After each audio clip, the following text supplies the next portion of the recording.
सुरेंद्र चौधरी का नाम है तरक्की, चाहे वो खाली नौशहरा में नहीं, आपने जम्मू में भी देखा। मैंने 3600 पोस्टें पीडब्ल्यूडी डिपार्टमेंट की रेफर की हैं सर्विस सिलेक्शन बोर्ड, जहाँ कहते थे जी पोस्टें मैंने खुद की हैं। अगर आपको आए मेरे ऑफिस में आ जाना, मैंने खुद फाइल साइन की है। जो मास्टरों की पोस्टें फ्रीज हुई हैं, रिक्रूटमेंट एजुकेशन डिपार्टमेंट में फ्रीज हुई है, क्या कभी बीजेपी के लीडरों को बोलते देखा है? ये सवाल उनसे पूछिए। वो हमेशा आपको हिंदू मुसलमान उल्टी सीधी बातों पे। माता मचेल का जो रोड है कब से शुरू हुआ था, आज तक माता मचेल का रोड कंप्लीट नहीं हुआ, और क्योंकि वो ठेकेदार में बीजेपी का है। आज नौशहरा जिस धरती पे आप खड़े हो, यहाँ 11 साल बीजेपी का एमएलए एक रहा, उस एमएलए को और उसके बाद उस पार्टी को भी उसने हेड किया बीजेपी को जम्मू कश्मीर में। और देखें ये लोगों का जुनून क्या है। तो कोई एक बंदा भी कह रहा है उसने कोई काम किया, लेकिन सुरेंद्र चौधरी के लिए अभी 1 साल हुआ है।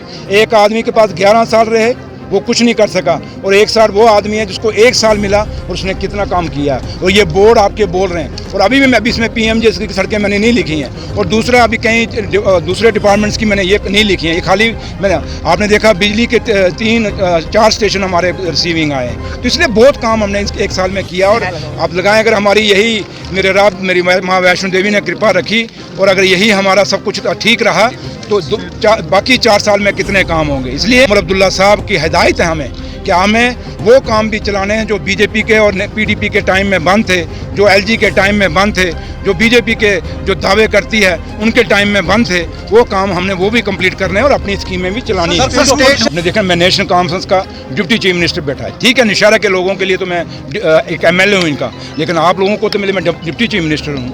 तो जब डिप्टी चीफ मिनिस्टर से लोग कह रहे हैं, मेरे पार्टी के लोग कह रहे हैं कि हमें जम्मू कश्मीर को स्टेट का दर्जा वापस दिया जाए, सरदार जोरावर सिंह जी ने किस अच्छे अंदाज में उन्होंने व्याख्यान किया कि हमें स्टेट का दर्जा दिया जाए। तो अभी भी आपको क्या लगता है कि हम सांठ-गांठ किए हुए हैं? अगर एक डिप्टी चीफ मिनिस्टर के मंच से डिमांड जारी है कि जम्मू कश्मीर को स्टेट का दर्जा दिया जाए, इट्स मीन कि उमर अब्दुल्ला सरकार की डिमांड है कि हमें स्टेट का दर्जा दिया जाए। ये हम नहीं, ये पीडीपी वाले खेल खेलते होंगे अंदर से, या कोई और खेलते होंगे। नेशनल कॉन्फ्रेंस नहीं खेलेगी। नेशनल कॉन्फ्रेंस तब भी अपने वजूद पे थी, आज भी नेशनल कॉन्फ्रेंस अपने वजूद पे है। नेशनल कॉन्फ्रेंस हमेशा अपने एजेंडे पे रहेगी, दूसरों के एजेंडों पे नहीं। वो एलओपी है, अब मेरे मुँह से कुछ और निकल जाएगा, वो एलओपी करते करते फिर मुश्किल हो जाएगी, फिर प्रॉब्लम है, फिर वो आएगा चीखेगा दूसरे दिन आके।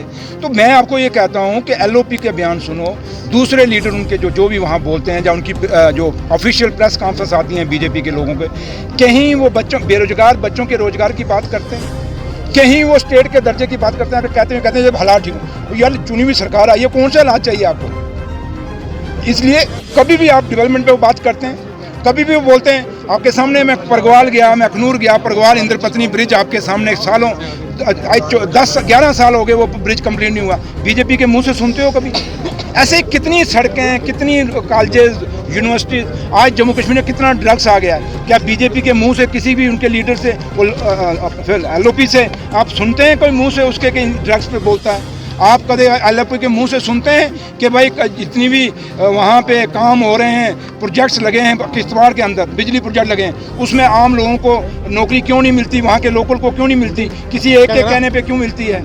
वहाँ माइनिंग अगर सप्लाई जाती है तो किसी एक लीडर के कहने पे क्यों जाती है? कभी आपने बीजेपी के लीडरों को पूछा कि कभी उन्होंने बोला कि क्यों जाती है? मैं तो कहता हूँ, तो बीजेपी के लीडर इन मुद्दों पे क्यों नहीं बोलते? बताएंगे कि हमने कितनी पोस्टें 1 साल में, चाहे वो पीडब्ल्यूडी है, चाहे वो पावर डिपार्टमेंट है, चाहे एजुकेशन डिपार्टमेंट है, चाहे फॉरेस्ट है, जो भी डिपार्टमेंट हम जिस उमर अब्दुल्ला सरकार जिस पे चल रही है, हम बताएंगे कितनी पोस्टें हमने रेफर कर दी हैं। इसलिए आज देखें मास्टरों की कितनी कमी आ रही है, इन्होंने पोस्टें ही फ्रीज की हुई हैं। क्या अब्दुल्ला ने क्या किया, कहाँ गए, ये किया? आपने देखो एक मेरा मीम बनाया हुआ 12 सिलेंडरों पे, भाई अगर चलाना तो मेरा पूरा सेंटेंस चलाओ।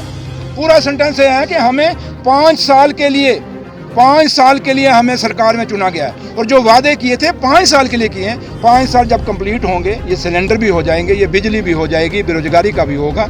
और जहाँ तक हमारा स्टेट का मुद्दा है, वो तब भी हमारा था जब से सरकार बनी, आज भी हमारी डिमांड है स्पेशल स्टेटस का। उस समय भी हमारी डिमांड थी और आज भी डिमांड है। हम कहीं अपने मुद्दों से पीछे नहीं हट रहे। हाँ, बीजेपी जरूर बैक ट्रैक कर रही है, वो अपने मुद्दों से हट के सिर्फ लोगों को गुमराह कर रही है। Thank you.